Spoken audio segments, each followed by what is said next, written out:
नमस्कार दोस्तों, आप देख रहे हैं रहस्य के पार। और आज इस वीडियो में एक्सप्लेन करने जाऊंगा वैम्पायर डायरीज का सीजन 3 का एपिसोड नंबर 1। और एपिसोड शुरू करने से पहले मैं एक रिकैप दूंगा पूरे सीजन 2 का। तो सीजन 2 का रिकैप ऐसे है। अलीना को पता चलता है कि वो एक डॉपलगैंगर है जिसे क्लाउस को एक सेक्रीफाइस के लिए चाहिए। वहीं पर डेमन और स्टेफन आके उसे रोकने की कोशिश करते हैं, बट आखिरी में क्लाउस उसे ले जाता है। वहीं पर जेना का सेक्रीफाइस हो जाता है वैम्पायर बनाते हुए। और वहीं पर बानी अपनी 100 डेड विचेस की पावर यूज करके क्लाउस को हराती है, बट वहीं उसका भाई आके स्टेफन और डेमन को बिट्रे करते हुए अपने भाई को बचा के ले जाता है। और यहाँ पर पूरे सीजन 2 की समरी थी। अब शुरू करते हैं सीजन नंबर 3। और स्टार्टिंग में बता दूं, ये 6 महीने बाद की सीक्वेंस स्टार्ट होता है कि अलीना पूरा समर वेकेशन बिता चुकी है और उसके बाद सीजन 3 स्टार्ट होता है। तो चलिए शुरू करते हैं।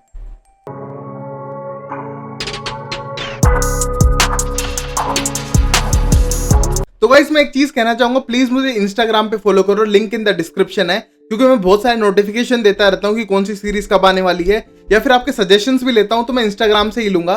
तो प्लीज मुझे फॉलो कीजिए इंस्टाग्राम पे, आपको ऊपर दिख जाएगा स्क्रीन पर, और चाहे तो डिस्क्रिप्शन बॉक्स में भी है।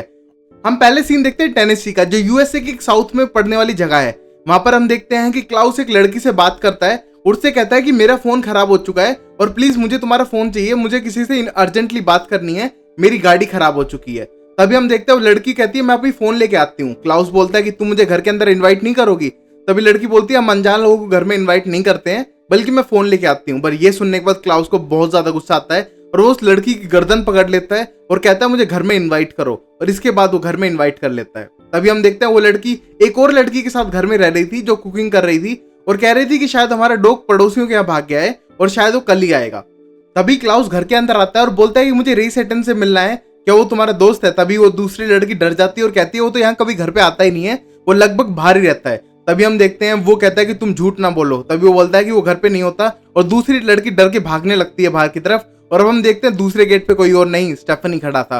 और स्टेफन को देख के वो लड़की डर जाती है और हम स्टेफन को एक गुस्से वाले रूप में देखते हैं। और इसी मोमेंट में लड़की बिल्कुल दया की भीख मांगती है, बट हम यह देखते हैं कि वो क्लाउस फिर पूछता है उससे कि वो कहाँ पर है। तभी वो लड़की बोलती है कि वो साउथ के किसी एक रेस्टोरेंट के आसपास रहता है और वो घर भी कभी कभी आता है और शायद वो वहीं पर रहता है। और ये देखने के बाद क्लाउस बोलता है चलो हमें हमारा आंसर मिल गया। और तभी क्लाउस बोलता है प्लीज तुम स्टेफन को भी घर के अंदर इनवाइट करो। और लड़की जो हिप्नोटिज्म के अंदर थी वो स्टेफन को घर के अंदर इनवाइट करती है और स्टेफन बोलता है कि तुम इन दोनों को खत्म कर डालो और जिसने आंसर लेट बताया उसको थोड़ा ज्यादा तड़पाना। और ये हंसते हुए कहता है और वहां से भाग जाता है। वही हम देखते हैं स्टेफन का हम एकदम राक्षस वाला अवतार जो रिपर है उस फॉर्म में, जिसमें वो बिल्कुल भी किसी पर रहम नहीं दिखाता और दोनों को मार डालता है। और ये देख के क्लाउस बहुत ही ज्यादा खुश होता है और घर के बाहर आ जाता है। और यहीं पर सीजन 3 स्टार्ट होता है, जहां पर अब स्टेफन एक बड़ा रिपर बन चुका है। वहीं अब अलीना के घर पे हम अलीना को देखते हैं जो बहुत ही ज्यादा उदास दिखाई देती है, जैसे कि उसकी पूरी दुनिया ही खत्म हो गई हो। फिर भी वो अपने आप को मोटिवेट करने की कोशिश करती है, बेड से उठती है, अपने भाई जेरमी को उठाती है और कहती है मिस्टिक ग्रिल्स में उसे रेस्टोरेंट में जॉब मिली है, तो प्लीज तुम जाओ और लेट मत होना पहले दिन जॉब के। तभी बोलता है जरूरी है क्या जाना। तभी बोलता है कि अगर तुम अपने आप को डिस्ट्रैक्ट रखोगे तो ज्यादा अच्छा रहेगा। और वहीं हम देखते हैं कि उसको कैरोलाइन का फोन आता है और कैरोलाइन से उसकी बर्थडे पार्टी के बारे में पूछती है, क्योंकि आज अलीना का बर्थडे है। उसी मोमेंट पे हम देखते हैं कि अलारिक भी उसी के घर पे सोफे पे सो रहा था। तभी अलीना बोलती है कि आप पूरे समर वेकेशन पे इसी सोफे पे सोए हो, चाहो तो ऊपर वाले बेडरूम में भी जाके सो सकते थे। तभी अलारिक बोलता है मैं कौन से रूम में सोऊं, जिसमें तुम्हारे मॉम डैड मरे थे वो वाला, या फिर जिसमें मेरी एक्स गर्लफ्रेंड मरी थी वो वाला। और तभी कहते हैं कि आपकी मर्जी, आप चाहो तो सोफे पे कंफर्टेबल हो तो सोफे पे ही सो सकते हो। तभी हम देखते हैं कि अलीना उसके लिए और अपने लिए कॉफी बनाती है और रेडी होती है बाहर जाने के लिए, क्योंकि उसका घर में बिल्कुल भी मन नहीं लग रहा होता। तभी हम देखते हैं अलारिक हैप्पी बर्थडे बोलता है उसे और वो उसके विश को स्माइल करती है और वहां से चली जाती है। तभी हम सैल्वाटोर हाउस में देखते हैं डेमन को, जो अपनी शराब पूरी खत्म कर चुका था, जो नहाते समय शराब पी रहा था और तभी बिना कपड़ों के बाहर निकल जाता है। पूरे उसके बॉडी पे अभी भी झाग लगे हुए थे, बट वो उसी के साथ निकल जाता है। वहीं पर एंडी देख के बोलती है तुम फर्श गीला कर रहे हो। तभी एंडी से बोलता है इग्नोर इट, और वहां से वो जाने लगता है। तभी हम देखते हैं घर के अंदर अलीना आई हुई है और शायद वो डेमन से स्टेफन के बारे में बात करने आती है। बाल सेट करते हुए घर के अंदर घुसती है तो उसे दिखता है डेमन बिना कपड़ों के, और ये देख के अपना मुंह फेर लेती है और कहती है कि तुम घर में ऐसे ही घूमते हो, तुम अकेले हो तो। तभी उसको टॉवल पास करती है। तभी हम देखते हैं अलीना फिर से पूछती है डेमन से कि तुम्हें स्टेफन के बारे में कुछ इन्फॉर्मेशन मिली, क्योंकि मुझे तो मिल चुकी है। मुझे शेरिफ से पता चला है कि एक टेनेसी जो थोड़ी दूर जगह है यहाँ से, वहां पर किसी तरह का मर्डर हुआ है और उसे शक है कि वो शायद क्लाउस के निशान है। तभी वो स्लिप उसे दिखाती है और डेमन उसके हाथ से स्लिप छीन लेता है और कहता है कि मैं देख लूंगा, अगर तुम क्लाउस के आसपास भी गई तो तुम्हारी गर्दन उड़ा देगा वो। तभी वो स्लिप लेके अंदर चला जाता है और कहता है तुम घर चली जाओ और तुम्हें इसमें पढ़ने की कोई जरूरत ही नहीं है, वो अपने आप संभाल लेगा। 2 महीने हो चुके हैं, तुम अब तक स्टेफन को भूली नहीं। ये सुनने के बाद अलीना थोड़ा गुस्सा हो जाती है, पर डेमन वो स्लिप लेके अपने कमरे में चला जाता है और चुपचाप अपनी कबर्ड खोलता है जहां पर वो सारे मार्किंग लगा रहा था कि उसका भाई कहाँ दिखा था। जिस तरह की वो अलीना को नहीं बता रहा है, पर स्टिल वो अपने भाई की केयर करता है और वो ट्रैक करता रहता है। वहीं पर एंडी आती है और एंडी बोलती है कि मैं ऑफिस जा रही हूँ, उसके बाद किस करके वहां से जाने लगती है। तभी देखता है डेमन मैं किसके साथ जाऊं उस जगह पे। तभी वो सोचता है कि मैं अलारिक को फोन करता हूँ और मैं अलारिक के साथ वहां पर जाऊंगा। वहीं हम अगले सीन में देखते हैं जेरेमी को, जो इसको नौकरी मिल चुकी है मिस्टी ग्रिल्स में वेटर की, और वो अपना काम कर रहा था स्टोर के अंदर। और वहीं पर काम करते समय वो अपनी गर्लफ्रेंड बानी से बातें कर रहा था वीडियो चैट पे, और बोल रही थी बानी कि वो बहुत ही ज्यादा बोर फील कर रही है उसके पेरेंट्स के साथ और वो जल्द से जल्द मिस्टी ग्रिल्स आना चाहती है। तभी हम देखते हैं कि कमरे की लाइट बंद होने लगती है और इससे हम देखते हैं कि थोड़े डर सी जाती है बानी और पूछते हैं कि कुछ हुआ तो नहीं। तभी हम देखते हैं जेरेमी बोलता है कोई बात नहीं, मैं तुमसे बाद में बात करता हूँ, और उसका फोन कट करने की कोशिश करता है और वो लाइट जाने पे वो डर जाता है और उसे तभी विक्की दिखाई देती है, जिसको देख के वो एकदम घबरा जाता है और अपना फोन गिरा देता है। और फिर वो फोन उठाने लगता है तो उसके पीछे उसे ऐना दिखाई देती है और ये देखने के बाद वो एकदम घबरा जाता है। तभी हम देखते हैं उस कमरे के अंदर मैट आता है और मैट कहता है यार तुम वेटर का जॉब संभाल लो, मैं अंदर का स्टोर रूम का संभाल लूंगा, क्योंकि कैरोलाइन आई है, हाल ही में मेरा उससे ब्रेकअप हुआ है और वो टाइलर को डेट कर रही है और मैं इस अपनी आंखों से सब देख नहीं सकता हूँ। तभी हम देखते हैं कि वो जेरेमी को वेटर बना के आगे भेज देती है और वहां पर हम देखते हैं कैरोलाइन और टाइलर एक साथ बैठे थे टेबल पे और उनका ऑर्डर लेने आता है जेरेमी। और ये देखने के बाद कैरोलाइन बोलती है कि तुमसे शिफ्ट चेंज किया ना उसने, क्योंकि उसे लगता है कि मैं जेलसी फील करूंगी कि मैं टाइलर को डेट कर रही हूँ। तभी वो कुछ नहीं बोलता और स्माइल करता है। ये देख के हम देखते हैं कैरोलाइन को बहुत ज्यादा गुस्सा आता है। वही हम अगला सीन देखते हैं जहां पर स्टेफन और क्लाउस एक साथ जा रहे थे। वो जाते हैं एक साउथ कंफर्ट करके रेस्टोरेंट में और वहां पर हम देखते हैं रे को, जो उसी एरिया में रहता लगता है, और वो वहां पर आके अपनी बियर ऑर्डर करता है। उसी मोमेंट पे हम देखते हैं क्लाउस वहां जाता है और बोलते हैं तुम ही रे हो ना। तभी वो कहता है हाँ मैं ही हूँ और अपना बियर ऑर्डर लेके वहां से जाने लगता है। तभी हम देखते हैं कि स्टेफन भी वहीं आ जाता है क्लाउस के साथ और बोलता है कि मुझे तुम्हारे बारे में जानना है और तुम्हारे पैक के बारे में जानना है कि तुम्हारा पूरा पैक और ग्रुप कहाँ है। और ये कहने के बाद रे वहां से जाने की कोशिश करता है और तभी स्टेफन बोलता है कि हमने यहाँ के सारे लोगों को कंपेल कर दिया है और तुम कितना भी चिल्लाओ यहाँ पर कोई नहीं समझने वाला तुम्हारी। और ये सुनने के बाद रे बोलता है शायद तुम वैम्पायर्स हो। तभी क्लाउस बोलता है हाँ ये एक वैम्पायर है, बट मैं वैम्पायर नहीं हूँ, मैं वैम्पायर से कुछ ज्यादा हूँ, मैं आधा वेयरवुल्फ हूँ और आधा वैम्पायर हूँ, मैं एक हाइब्रिड हूँ। ये सुनने के बाद हम देखते हैं रे बहुत ही ज्यादा कंफ्यूजन से चारों तरफ देखने लगता है और देखते हैं कोई सब कुछ इग्नोर कर रहे हैं उसके साथ जो हो रही है जाती उसके साथ। और तभी क्लाउस बोलता है कि तुम अपने पैक को बता दो, हमें पता है तुम नहीं बताओगे कि तुम वेयरवुल्फ कोड के साथ जीते हो, बट तुम्हें मुझे बताना पड़ेगा। तभी हम देखते हैं वो मना करता है और मना करने बोलता है कि हमको अपने अलग तरीके आते हैं। तभी स्टेफन बोलता है अगर तुमने बात नहीं मानी तो हम वुल्फवेन, जो एक तरह की व्रिवेन होती है वेयरवुल्फ के लिए, वो उसके पानी में मिला देता है और कहता है कि तुमको इससे हम टॉर्चर करेंगे जब तक तुम हमें बता नहीं देते हो। ये देखकर हम देखते हैं कि रे बहुत ही ज्यादा घबरा जाता है, बट अपना पता अभी भी नहीं बताता कि उसका पूरा पैक कहाँ पर है। तभी अब अगले सीन में देखते हैं डेमन को कोई नहीं मिला तो उसने लारिक को बुलाया था कॉल करके कि वो उसके साथ चले। हम देखते हैं दोनों एक साथ जाते हैं उस घर पे, टेनेसी वाले पे, जहां पर क्लाउस ने अटैक किया था। तभी वो घर के अंदर जाके देखते हैं कि हर जगह खूनों के निशान लगे हुए हैं और हर तरफ ब्लड ही ब्लड फैला हुआ है। और तभी वो सोचता है कि ये जरूर स्टेफन का काम होगा क्योंकि वो साइको किलर है। और ये देखने के बाद हम देखते हैं डेमन घर के अंदर जाता है और नोटिस करता है कि उसको इन्विटेशन की जरूरत नहीं है, मतलब सब लोग मर चुके हैं। घर के अंदर जाके वो देखता है कि 2 लोगों की सर कटी गर्दनों को वापस उनके ऊपर रखा हुआ है और ये देखने के बाद बोलता है डेफिनेटली स्टेफन ने किया है। उसमें से एक की गर्दन नीचे गिर जाती है उसको टच करने में और पता करता है कि हाँ ये पक्का स्टेफन ही है। ये देखने के बाद अलारिक बोलता है कि तुम्हें कैसे पता? तभी बोलता है मैं उसके साथ बहुत सालों से हूँ और जब वो साइकोपैथ हो जाता है पूरी तरह से रिपर, तो मुझे पता है वो कैसे करता है लोगों का कत्ल। और ये देखने के बाद वो दोनों लाशों में आग लगा देते हैं और देखते हैं कि घर के नीचे शायद कुछ खोखला चीज है। तभी वो खोखली चीज को टच करके देखते हैं और टच करने पे पता चलता है कि नीचे एक बेसमेंट है।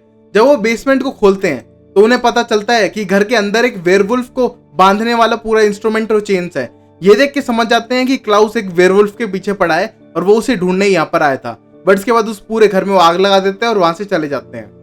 तभी हम देखते हैं स्टेफन के साथ जो उस रे बंदे को बहुत ही ज्यादा टॉर्चर कर रहा था, जो एरो मारने की होती है बोर्ड पे, वो उसके बॉडी पे मार रहा था और वुल्फवेन में भिगो के मार रहा था, जिससे बहुत ज्यादा दर्द हो रहा था और उसके पूरी बॉडी से खून निकल रहा था।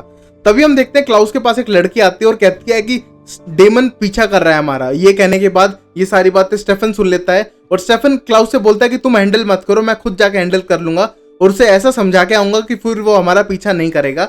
और इसका मैं प्रॉमिस करता हूँ क्योंकि डेमन को मैं ही समझा सकता हूँ। ये कहने के बाद स्टेफन वहां से जाने लगता है। तभी हम देखते हैं कि स्टेफन समझ जाता है अगर क्लाउस गया तो शायद वो डेमन को जान से ही मार दे। तभी हम देखते हैं कि क्लाउस बोलता है कि क्या भरोसा तुम आओ क्या नहीं आओ। तभी बोलता है कि मैं लॉयल हूं अपने वर्ड्स का क्लाउस, अगर मैंने कहा है कि मैं तुम्हें सर्व करूंगा तो जरूर आऊंगा वापस, बस एक बार अपने भाई को समझा के आ जाऊं कि मेरा पीछा कभी ना करे। और तभी हम देखते हैं वो वहां से चला जाता है। फिर हम अगले सीन में देखते हैं सैल्वाटोर हाउस में, जिसमें डेमन घर के अंदर वापस आ चुका है और वहीं पर अलीना पार्टी के लिए तैयार हो रही है। ये पार्टी उन्होंने सैल्वाटोर हाउस में रखी है अलीना के बर्थडे की, और सुबह से तैयारियां चल रही थी जिसमें कैरोलाइन टाइलर सब आके उसको घर को सजा रहे थे और सारे खाने पीने की चीजें ला रहे थे। इस पार्टी को इसलिए रखा गया था कि जिससे कि अलीना का मूड सही हो सके। तभी हम देखते हैं कि डेमन आता है अलीना के रूम में और बोलता है कि तुम बहुत ज्यादा खूबसूरत लग रही हो, और तभी अलीना को उसका नेकलेस देता है जो उसे स्टेफन ने गिफ्ट किया था, और शायद अलीना से पूरी प्रोसेस में कहीं गुम गया था। तभी हम देखते हैं कि वो उसको वापस करता है और तभी अलीना बोलती है कि तुम इसे पहना दो। तभी हम देखते हैं कि डेमन उसे वो नेकलेस पहना देता है वापस, और वो दोनों एक साथ नीचे पार्टी में जाते हैं और वहां पर पूरी तरह से पार्टी चल रही होती है, सब ड्रिंक कर रहे होते हैं, लाउड म्यूजिक होता है, और ये सब अलीना की पार्टी के लिए था। तभी वहीं पर हम मैट और जेरमी को बात करते हुए देखते हैं, जो दोनों थोड़े ड्रग्स कर रहे थे और क्या किसी तरह का स्मोक कर रहे थे। वहीं पर पार्टी चल रही थी और डेमन कॉल करके एंडी को बुलाता है कि तुम भी पार्टी में आ जाओ। तभी हम देखते हैं एंडी अपने स्टूडियो से निकलती है और वहां आने की कोशिश करती है, और तभी हम देखते हैं एक फ्लैश जैसी रोशनी उसकी तरफ पड़ती है और वहां पर स्टेफन पहुंच जाता है एंडी के पास। एंडी के पास पहुंचने के बाद बोलता है हाय एंडी। ये देख के बोलती है स्टेफन तुमने तो मुझे डरा ही दिया था, मुझे लगा पता नहीं कौन है। तभी हम देखते हैं कि स्टेफन का वो खतरनाक चेहरा बन जाता है और वो उसे काट लेता है, और काटने के बाद हम देखते हैं कि स्टेफन अपने बिल्कुल भी होश में नहीं था और वो शायद डेमन से रिवेंज चाहता है। तभी हम देखते हैं एंडी के टाइम पे ना आने पर डेमन सीधा जाता है उसके ऑफिस में और स्टूडियो में, और वहां पर देखता है कि सब लोग जा चुके थे, सन्नाटा फैला हुआ था और एंडी का बैग नीचे जमीन पे गिरा हुआ था। ये देख के डेमन बहुत ही ज्यादा घबरा जाता है कि एंडी को कुछ हो ना गया हो। तभी हम देखते हैं कि स्टेफन उसके सामने आता है और कहता है कि मैंने तुम्हें साफ मना किया था कि मेरा पीछा मत करना। तभी डेमन बोलता है कि मेरा पीछा करना जरूरी है क्योंकि मैं तुम्हें बचाना चाहता हूँ, और आज किसी का बर्थडे जो तुम्हें अपने साथ पाना चाहती है। और ये कहने के बाद स्टेफन बोलता है कि मैं नहीं रहना चाहता, मैं क्लाउस को सर्व करता हूँ क्योंकि मैंने उसके साथ डील किया तुम्हारी जान बचाने की, तो मैं वापस नहीं आऊंगा और तुम ये बात समझ जाओ। और ये कहने के बाद डेमन बोलता है कि मैं नहीं समझने वाला। तभी स्टेफन बोलता है मुझे पता था कि तू नहीं समझने वाला, और इसी मोमेंट पे हम देखते हैं कि वो बोलता है कि इसीलिए मैंने एंडी को शिकार बनाया। तभी हम देखते हैं एंडी सबसे ऊपर वाली ट्रॉली एरिया पे खड़ी थी, और वहीं पर हम देखते हैं कि वो एंडी को हिप्नोटाइज करके कहता है कि तुम नीचे गिर जाओ। एंडी वहां पर रो रही होती है, कहती है मैं हिल नहीं पा रही हूँ। वहीं पर एंडी अपने आप ही जमीन पे गिर जाती है और जमीन पे गिरते ही मर जाती है। ये देखने के बाद डेमन बहुत ही ज्यादा निराश हो जाता है और स्टेफन वहां से चला जाता है और कहता है कि अगली बार से मेरा पीछा करने की कोशिश भी मत करना। वहीं पर हम घर के अंदर देखते हैं कि अलीना सीधा डेमन के रूम के अंदर आ चुकी थी, वहां पर कैरोलाइन भी थी, और तभी हम देखते हैं कैरोलाइन बहुत ही ज्यादा ऑब्सेस्ड थी टाइलर को देखते हुए, और वो उस रूम में आके वेट करती है और शायद वॉशरूम यूज करने आती है डेमन के रूम में। और हम देखते हैं कि वहीं पर अलीना भी आती है और अलीना बोलती है कि तुम्हें जेलस फील नहीं करना चाहिए अगर टाइलर पे दूसरी लड़कियां फिदा हैं तो। तभी कैरोलाइन बोलती है नहीं, सिर्फ मेरे पास ही होना चाहिए टाइलर। उसी मोमेंट पे वो बात कर रहे होते हैं और वहां से जा रहे होते हैं। उसी मोमेंट पे हम देखते हैं कि अलीना रूम से जाते हुए कपबोर्ड खुला देखती है। तभी वो कपबोर्ड के अंदर देखने लगती है तो उसे दिखते हैं बहुत सारे नोट्स जो सारे रिलेटेड थे डेमन और क्लाउस से और सारी डेथ से, और उस पर उसने टैग्स लगा रखे थे कहाँ कहाँ ये हुआ था और कौन से न्यूज का आउटलेट्स लगा रखे थे जिससे वो ट्रैक कर सके। तभी अलीना समझ जाती है कि वो मुझे बिना बताए स्टेफन को बहुत पहले से ट्रैक कर रहा है, बट वो मुझे इस प्लान में पता नहीं क्यों शामिल नहीं करना चाहता था। तभी हम देखते हैं वो वापस फोन मिलाती है डेमन को कि डेमन तुम कहाँ पर हो। वहीं पर हम देखते हैं डेमन बहुत ही ज्यादा उदास था क्योंकि एंडी की डेथ हो चुकी थी। तभी वो बोलता है अलीना मैं तुमसे बाद में बात करता हूँ। अलीना बोलते है तुम पार्टी में तो हो ना। तभी बोलता है मैं तुमसे बाद में बात करता हूँ, मैं यहीं कहीं हूँ, और ये कह के फोन काट देता है। ये सोच के अलीना सोचती है कि पता नहीं उसने मेरा फोन क्यों काट दिया। वही हम देखते हैं डेमन बहुत ही ज्यादा टेंस दिखाई देता है। वही हम देखते हैं थोड़ा बहुत स्मोक करने के बाद जेरमी और मैट एक साथ जाने लगते हैं घर की तरफ। तभी हम देखते हैं कि जेरमी को पहले दिखती है निकी और फिर उसको दिखती है एना, और ये देखने के बाद बोलता है शायद मुझे इल्यूजन्स दिखाई दे रहे हैं, और ये देखिए बहुत ही ज्यादा डरा हुआ था। तभी मैट से बोलता है चलो हम पैदल ही घर चले जाते हैं, वही बेटर रहेगा। तभी हम देखते हैं कि वो दोनों वहां से चले जाते हैं। वहीं पर पार्टी में अब डेमन वापस आ चुका था और अलीना उसमें बहुत ज्यादा गुस्सा थी और कहती है कि तुम्हें सारी इन्फॉर्मेशन पता थी तो तुमने मुझे क्यों नहीं शामिल किया प्लान में, और तुम्हें प्रॉब्लम क्या है कि अगर मैं प्लान में शामिल हो भी जाऊं तो। तभी डेमन कहता है मुझसे आज बात मत करो, मेरा मूड ऑफ है और मेरे साथ बहुत बुरा हो चुका है और मैं तुमसे बात नहीं करना चाहता हूँ। फिर अलीना पूछती है मैं पूरे 2 महीनों से पूरे समर वेकेशन में डेली आके तुमसे पूछती थी कि कहाँ पर है स्टेफन, कहाँ पर है स्टेफन, कोई न्यूज मिली क्या, और तुमने मुझे कुछ नहीं बताया, और ये सारे पेपर कटिंग तुम पूरा ट्रैक कर रहे थे, मुझे क्यों नहीं शामिल किया प्लान में? और क्लाउस के जितने भी विक्टिम है वो शायद तुम्हें बता सकते थे कि स्टेफन कहाँ है। तभी डेमन को गुस्सा आता है और कहता है कि तुम्हें इस प्लान में शामिल नहीं होना चाहिए, क्योंकि तुम्हें लगता है वो क्लाउस के विक्टिम है। वो क्लाउस के विक्टिम नहीं है, वो स्टेफन के विक्टिम है। स्टेफन ने उन्हें मारा है। स्टेफन एक रिपर बन चुका है। जैसे उसने अपनी ह्यूमैनिटी ऑफ करी, अब उसके अंदर कोई भी इंसानियत नहीं बची है। और वो बात तुम्हें नहीं पता, मुझे पता है। तुम उसको कुछ ही दिनों से जानती हो, मैं उसे 100 साल से भी ज्यादा से जानता हूँ। आज जब वो रिपर बन जाता है तो वो किसी की परवाह नहीं करता, और उसके लिए वेट करना बंद कर दो, क्योंकि ये अब जल्दी से सही नहीं होने वाला। कम से कम तुम्हारी पूरी जिंदगी बीत जाएगी, बट अब स्टेफन वापस नहीं आने वाला, और तुम उस चीज को भूल जाओ। तुम भूल के अपनी नई जिंदगी स्टार्ट करो, क्योंकि इसमें कोई भी फ्यूचर नहीं है तुम्हारा। ये कहने के बाद उससे सारी पेपर होल्डिंग्स लेता है और वहां से चला जाता है। और अलीना एकदम शॉक में रह जाती है कि अब उसके साथ क्या होगा। वही हम देखते हैं कि मैट और जेरेमी घर पहुंच चुके थे और बैठ के आइसक्रीम खा रहे थे और एक दूसरे से नॉर्मल बातें कर रहे थे एज अ फ्रेंड। तभी हम देखते हैं कि ये सारी बातें मैट ने नोटिस की थी कि उसने विक्की का नाम लिया और वो विक्की को देख रहा है। तभी जेरेमी से मैट पूछता है कि तुम्हें विक्की दिखती है क्या? तभी बोलता है कि हाँ, मुझे कभी कभी वो दिखती है और मैं एकदम डर जाता हूँ। तभी मैट सोचता है कि ये शायद उससे प्यार करने का नतीजा है, और बोलता है मैट कि मुझे भी कभी कभी दिखती है, और क्योंकि मैं उसे बहुत ज्यादा मिस करता हूँ और मैं अब अकेला पड़ चुका हूँ। तभी हम देखते हैं कि मैट बोलता है कि मैं अब घर जाता हूँ, मिस्टर अलारिक आ जाएंगे और वो सोचेंगे कि उनका स्टूडेंट शराब पीता है। और ये कहने के बाद बोलता है मैं आइसक्रीम का डिब्बा ले जाऊँ? तभी जेरेमी बोलता है हाँ पक्का ले जाओ, और आइसक्रीम का डिब्बा लेके अपने घर जाने लगता है।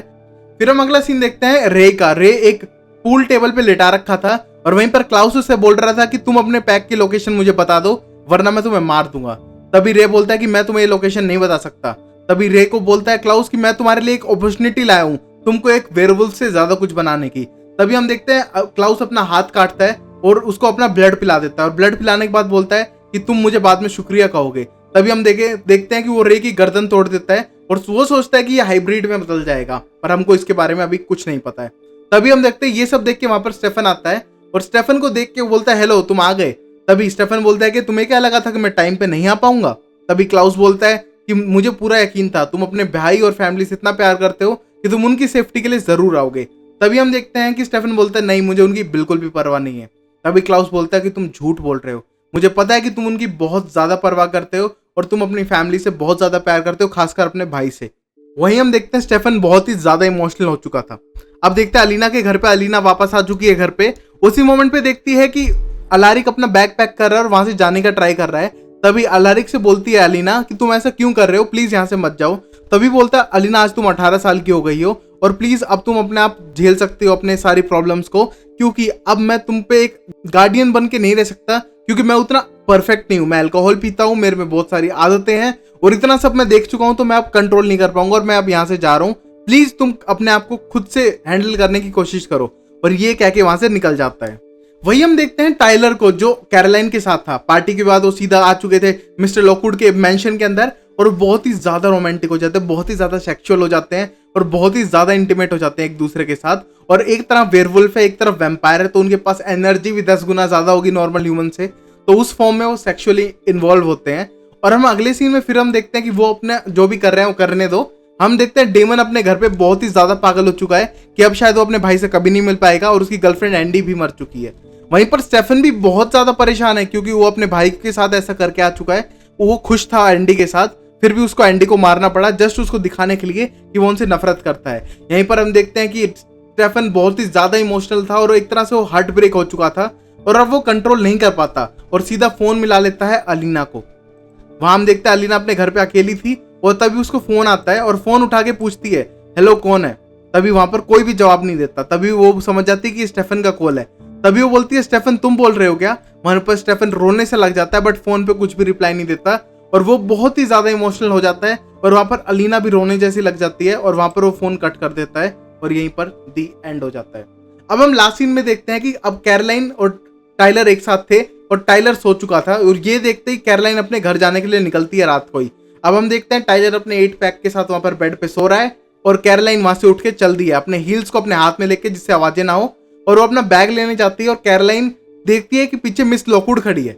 वो ये देखने के बाद बोलती है सॉरी, मैं इस टाइम पे घर नहीं जाना चाहती थी, बट सॉरी फॉर दिस, और ये कह के वहां से जाने लगती है और अपने बैग को हाथ लगाती है। जैसे ही उसके बैग को हाथ लगाती है उसका बैग व्रिवेन से भरा हुआ था जिससे उसका हाथ जलने लगता है और ये देखते ही मिस लॉकवुड उस पर व्रिवेन की गोलियां चला देती है 3-4, और इसका मतलब मिस लोकवुड को पता है कि कैरोलाइन एक वैम्पायर है और इस मोमेंट पे एपिसोड खत्म हो जाता है।